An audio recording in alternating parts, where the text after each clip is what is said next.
Christy. And she's 4 years old. I didn't realize you were that old, Jack, that you had a 4-year. Hi, Chris. Chris got a sucker about half as big as she is. Come on over here for a minute. Talk to me on this. Which one? Not you. I mean, not Christy. You. She's too young. I want to know how things are going up in the Venetian room. They're just going great. I'm so pleased. I worked here a year or so ago. And you want everything to get better, and it has. The people Didn't you do the hat trick? What they call the hat trick? Is it the hat trick? What's that? I don't know. It's a showbiz thing I read about once. I figured you'd know what I was talking about. When you play there are 3 clubs in the United States, and when you play those, they call that the hat trick. Isn't that funny? I never heard of You that. never heard of that? No. Yeah, you play the Persian Room in New York and the Coconut Grove in Los Angeles and one other room. And when you play all 3 of those rooms, they call it. You never heard that? No, I haven't. Well, you played the Persian Room. Right. And you played the Coconut Grove, and there's one more, and I don't know what it is. It's not the Venetian Room, huh? No, it's not the Venetian Room. It seems to me it's in Chicago. It's Fax, right? Yes. I understand you're opening there tomorrow. Yeah. That was you must have fond memories about Fax. It was your very first, wasn't it? Your first professional thing? So my very first single performance. Were you scared? Do you remember? Oh, yeah. Petrified. Sure. Petrified, yeah. I drove into town in my car, alone, and checked into any hotel I could find, and waited for opening night to roll around. And it was very well. Now you travel with a retinue, don't you? You have. I think Sinatra has about 40 people, and I don't travel with anybody I don't need. I just I have 2 musicians. Billy Eckstein used to have a golf pro with him. Did you know that? No. At all times he had his golf. That's funny. And I have a guy that helps me, a road manager, but that's about all. Do you still ever get scared before a performance, ever? Opening night in a particular room, or a room you never played? Or... I don't think scared is a word. I think it's excited, scared. When you really get scared, then it works against you. But if you're excited and... you're all worked up a bit because it's opening night, and there's some anticipation there. Opening nights works tough? For you. Yeah, they're tough because the people that come in. I didn't find this here opening night, but in many places the people that come in usually come to opening nights, and they usually have the same attitude. They kind of they're nervous too. They get nervous. The audience does, and it's the adrenaline gets going and it works for you. But if you're really scared, it'll work against you, and you won't. It will. Yeah. So I try not to get scared. I can imagine. I told the other day that you went down to Los Angeles on a movie thing. Yeah. That I didn't tell any tales out of school, did I? No. We're talking back and forth, and I'm. Who's we? You and who? 20th Century Fox. Yeah. To do a movie with Shirley MacLaine. Did you meet her when you were down? No. But I'm being considered very strongly for the part. Whether I get it or not, I don't know. We're going to possibly test it. What's the movie? Can you tell? Yeah, Bloomer Girl.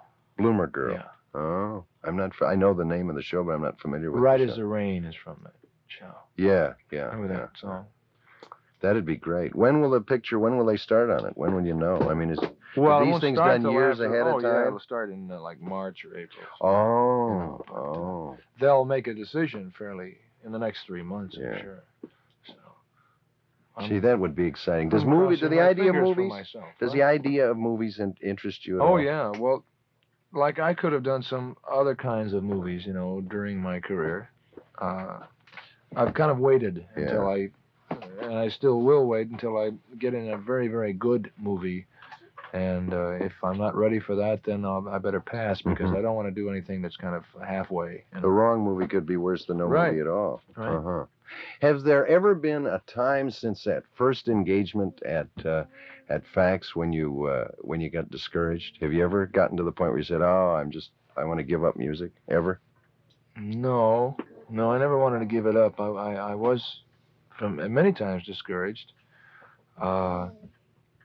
But I never really wanted to give up. Never? No. Unfortunately, there was always some place I could work and keep keep in shape, you know. Was there ever one thing in your career that you think was the biggest thing or the best thing that ever happened? I mean, or was it a series of things, or is there one thing that stands out?